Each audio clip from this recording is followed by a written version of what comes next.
Hello student, आइए आज हम पढ़ेंगे इलेक्ट्रोमैग्नेटिक वेव थ्योरी है। एक नया थ्योरी जो एटॉमिक स्ट्रक्चर का या स्ट्रक्चर ऑफ एटम का एक न्यू कंसेप्ट यहाँ पर हम देखते हैं। इलेक्ट्रोमैग्नेटिक वेव थ्योरी बच्चे इसको किसने दिया था पहली बार? ना जेम्स क्लार्क मैक्सवेल ने दिया था। क्या नाम है बच्चों? ना जेम्स क्लार्क मैक्सवेल। बच्चे ये नाम जो है आपसे नया नहीं है, ये जो नाम है आपसे नया नहीं है, क्योंकि आपने रदरफोर्ड की ड्रॉबैक्स में इसको पढ़ चुके हो बच्चे। आज इलेक्ट्रोमैग्नेटिक वेव थ्योरी क्या बताना चाहता है? इलेक्ट्रोमैग्नेटिक वेव थ्योरी हमसे आज क्या बात करना चाहता है, उसको आज हम देखेंगे बच्चे। इलेक्ट्रोमैग्नेटिक वेव, 3 डिफरेंट वर्ड्स को आप देख पा रहे होंगे, एक नहीं? तो यहां पे देखो, एक इलेक्ट्रोवार्ड है, एक मैग्नेटिक है और एक वेव है। 3 थिंग्स इंटर रिलेटेड है। ये जो 3 वर्ड आप देख रहे हो ये इंटर रिलेटेड है ना। कैसे? इलेक्ट्रोमैग्नेटिक वेव थ्योरी को जेम्स क्लार्क मैक्सवेल ने जो बताया, उसने कहा कि किसी भी एनर्जी, समझ पा रहे हो? एनर्जी, क्या एनर्जी को हम देख सकते हैं? वो कहता है कि the energy emitted from any source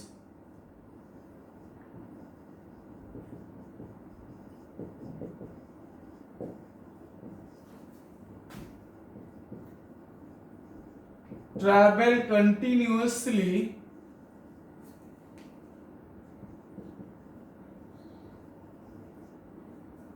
in the form of radiation or wave, and this is called radiant energy. Clear? James Clerk Maxwell ने बच्चे ने क्या कहा कि energy emitted from any source. Suppose आप एक आयरन रॉड को, लेकिन इसको मानो कि लेकिन आयरन रॉड है या लोहे का एक रॉड है, समझ पा रहे हो? इसको हमने हीट किया। जब हीट करते आयरन रॉड को बच्चे, आप समझते हो कि कभी कभी जो लोहे का काम करते हैं वो क्या करते हैं ना, लोहे को पहले गरम करते हैं। गरम करने के बाद वो लाल जैसे हो जाता है। कैसे हो जाता है? रेडिश कलर का हो जाता है कि नहीं? जब रेडिश कलर हो जाता है उससे रेडिएशन रिलीज होती है। सो एक आयरन रॉड को आप क्या कर दो ना, हीट कर दो, या फिर आप देखो कि एक फिलामेंट जो इलेक्ट्रिक बल्ब है, लेकिन थोड़ा सा 10 साल, अभी तो आजकल CFL वगैरह आ गया बच्चों, लेकिन जो थोड़ा सा हम क्या करते हैं 5-10 साल अभी भी है कि नहीं?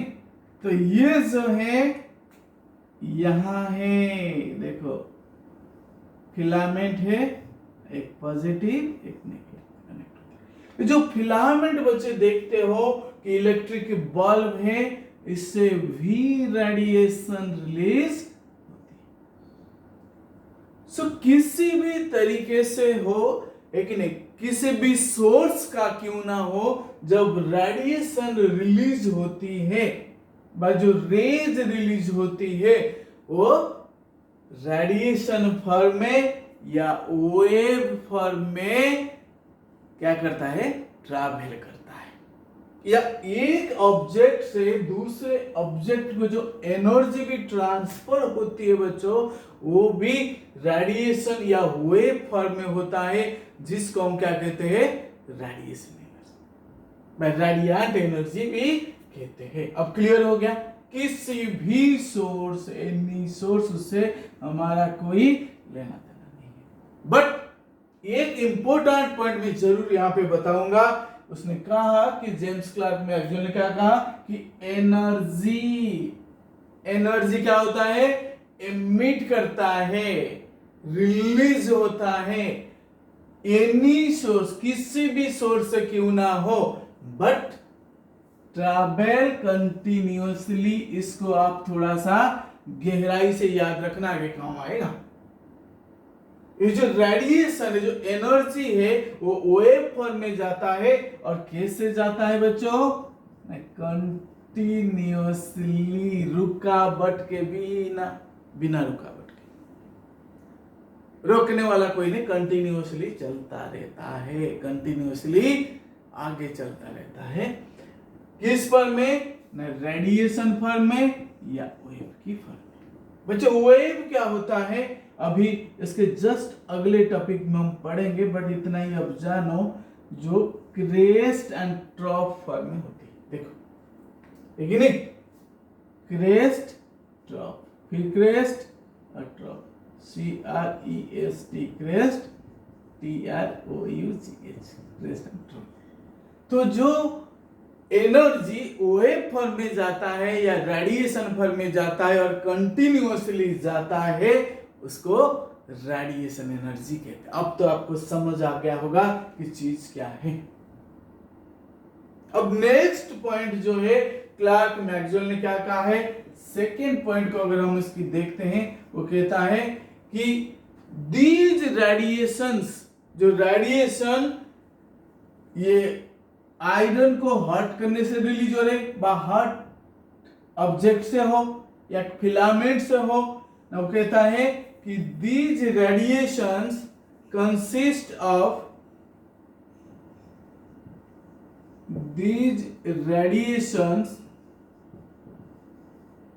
consist of both electric and magnetic field which are oscillating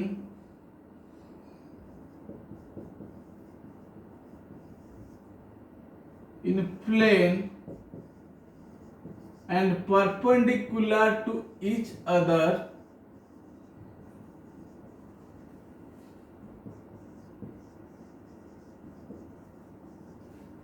and also with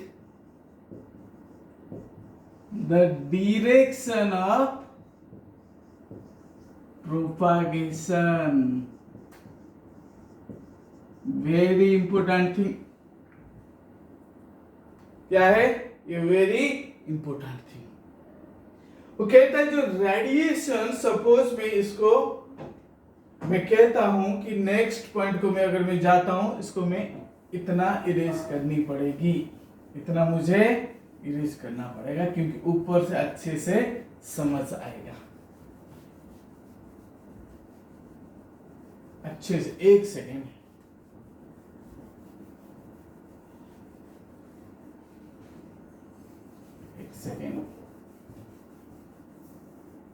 एक सेकेंड, हो गया। पुराना पहला पॉइंट को भूलना नहीं, याद रखना है। पहला पॉइंट को याद रखना है, क्योंकि इसको समझने के लिए हमें क्या है ना, थोड़ा सा देखो, वेरी इंपोर्टेंट पॉइंट है। इससे यहां से बचे, देखो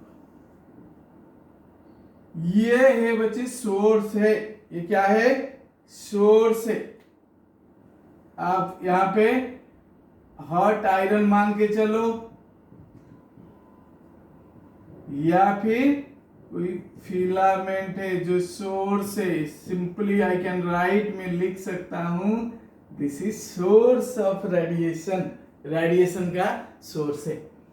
बच्चे ध्यान से देखो, यहां पे इलेक्ट्रिक फील्ड भी निकलता है इसे, एक दूसरा जो है वो मैग्नेटिक फील्ड है। अगर मैं इसको ऐसे ले लूं, इस टाइप से, समझ आया? एक तो हो गया इलेक्ट्रिक फील्ड है, इसे ध्यान से देखो,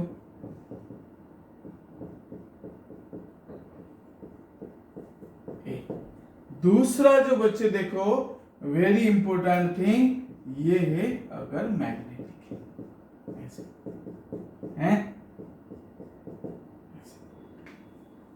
मैं इसको लेबल कर देता हूं। अगर ये इसको मैं इलेक्ट्रिक फील्ड मानता हूं, जो ब्लैक कलर के लाइन है, जो रेड है वो मैग्नेटिक है।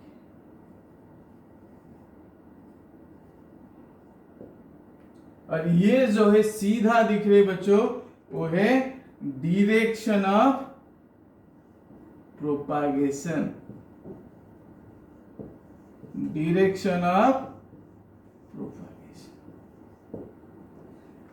सिंपली सी बात है बच्चे, ध्यान से देखो कि वेरी इंपॉर्टेंट थिंग है कि इसमें हम देखते हैं कि एक सोर्स है और सोर्स से ये रिलीज हुआ, मतलब कि डायरेक्शन ये वाला अगर हम मानते हैं, इसमें दो तरह की है कि नहीं वेव्स प्रोड्यूस होता है, इलेक्ट्रिक एंड मैग्नेटिक, दो वेव्स प्रोड्यूस होती है। और इसमें देखो एक दूसरे के साथ ये परपेंडिकुलर है। यहाँ पे हम देखते हैं 90 डिग्री में है एक दूसरे, इलेक्ट्रिक फील्ड मैग्नेटिक फील्ड आपस में, साथ में डायरेक्शन ऑफ प्रोपागेशन के साथ में भी, इसके साथ में भी 90 डिग्री है। अगर मैं देखो उंगली को अगर ऐसे करता हूं, ध्यान से देखो, अगर मैं इसको ऐसे किया उंगली को, ये हो गया direction of propagation. Thumb finger है कि नहीं, फोर फिंगर है, ये हो गया मिडिल है, ये है कि नहीं थंब है। तो फोर फिंगर अगर डायरेक्शन ऑफ प्रोपागेशन है, और ये जो दो फिंगर आपको दिख रहा है, एक इलेक्ट्रिक एक मैग्नेटिक है। तो तीनों देखो एक दूसरे के साथ क्या है, परपेंडिकुलर है। तो इसीलिए यहाँ पे हम देखते हैं कि the radiation consist of both electric and magnetic field oscillating in plane, उसी प्लेन में ये ओसिलेट करते रहते हैं, और तीनों इलेक्ट्रिक मैग्नेटिक और डायरेक्शन तीनों आपस में परपेंडिकुलर हैं। समझ आ गया?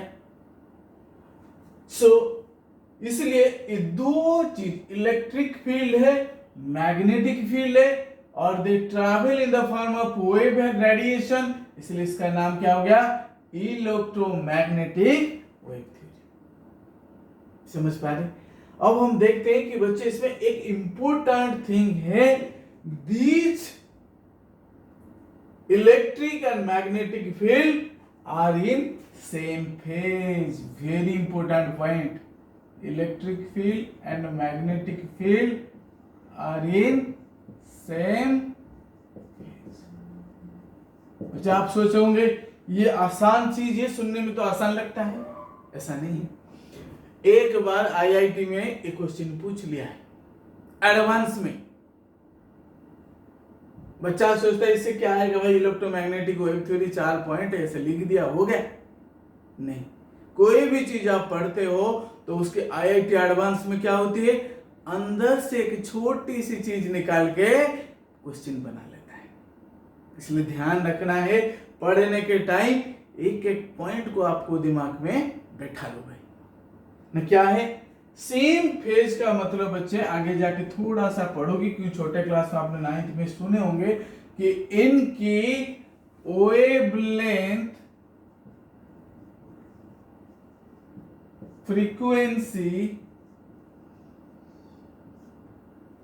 और एम्पलीट्यूड इक्वल है। अगर देसी भाषा में हम कह दे कि अगर यहां से यहां तक एक वेव है जहां पे इंटरसेक्शन है कि नहीं, जितना इस इलेक्ट्रिक का जितना यहां से यहां डिस्टेंस है, मैग्नेटिक का भी वहीं तक है, मैग्नेटिक का भी वहीं तक है। मतलब इसका जितना यहां से एम्पलीट्यूड है, दूसरे का भी उतनी है। जितना वेवलेंथ है, दूसरे का उतना ही वेवलेंथ है। फ्रीक्वेंसी भी उतनी, सेम स्पीड है। अगर यहां पे मैं लिख दूं और, है कि नहीं, wavelength lambda, frequency nu, amplitude A, और एक है स्पीड भी इक्वल है। इसलिए इनको कहते हैं they are in same phase, वो सेम फेज में होते, इसलिए वेरी इंपॉर्टेंट पॉइंट है कि ये जो दो टाइप ऑफ फील्ड है, इलेक्ट्रिकल मैग्नेटिक फील्ड या वेव्स आप कह लो, कि ये सेम फेज में होते हैं। क्लियर हो गया? अब हम जाएंगे थर्ड पॉइंट के ऊपर। जो थर्ड पॉइंट स्पेस है, मैं लिख देता हूं, these radiations are travel in the form of wave and with speed of light। ये बच्चों को पता है कि स्पीड ऑफ लाइट कितनी है ना, 3 × 10⁸ मीटर पर सेकेंड लाइट की स्पीड से जाता है। लाइट को जो आप देखते हो ना, है कि नहीं, जो इलेक्ट्रिक बल्ब है, स्विच ऑन करते ही उजाला चारों तरफ फैल जाता है कि नहीं, पूरी कमरे के अंदर। इसी तरह है कि नहीं, इतनी तेजी से 3 × 10⁸ मीटर पर सेकेंड से क्या होता है, ये रेडिएशंस जाती है। और फोर्थ एक मजेदार बात है, फोर्थ जो पॉइंट है, it do not require any material medium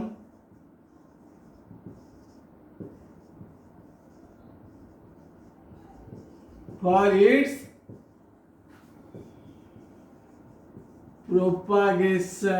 propagation मतलब एक जगह से दूसरी जगह को जाने के लिए। समझ पा रहे हो? कोई मटेरियल मीडियम की इसको जरूरत नहीं है, मतलब वैक्यूम में भी ये जा सकता है। एग्जाम्पल अगर हम देखते हैं, सनरेज सिंपली जो आंखों को दिखती है, डेली सुबह उठने के बाद सनलाइट को हम देखते हैं, तो यही याद रहेगा हमें। और ज्यादा अल्फा रे, गामा रे, एक्सरे, लेकिन जितनी भी रेज है वो सारे लेकिन one type of electromagnetic radiations है। अब सनलाइट, आप सोचोगे सन कितने लाख किलोमीटर दूर में है, लेकिन इसका लाइट यहां तक आ जाता है। अब सोचो, एटमॉस्फेयर तो थोड़े से डिस्टेंस तक होती है, लेकिन बीच में वैक्यूम भी होता है, जहां पे कोई एयर या कुछ भी चीज नहीं है। उस कंडीशन में ये भी ट्रैवल करके हम तक पहुंच जाता है, तो इसलिए कोई मीडियम की इसकी जरूरत नहीं है। इसलिए क्या होता है ना, हमारे तक सनलाइट पहुंच जाता है। अगर ये मीडियम की जरूरत होता तो सनलाइट हम तक आज नहीं पहुंच पाता। लेकिन एग्जाम्पल कौन है ना, सनलाइट या सन रे, सन से लेके अर्थ की जमीन तक हमारे पास तक जो रेज आ रहा है, वही है इलेक्ट्रोमैग्नेटिक रेडिएशन। समझ पा रहे बच्चे? इससे कई सारे टर्म्स अभी रिलेटेड है। एक है वेवलेंथ है, फ्रीक्वेंसी है, एम्पलीट्यूड है, वेव क्या है, वेव नंबर क्या है, टाइम पीरियड क्या है, ये सारे नेक्स्ट वीडियो में आज हम देखेंगे। लेकिन नेक्स्ट जो वीडियो होगी आप उसमें देख पाओगे। जरूर मेरे चैनल को लाइक, सब्सक्राइब और शेयर करना नहीं भूलना है।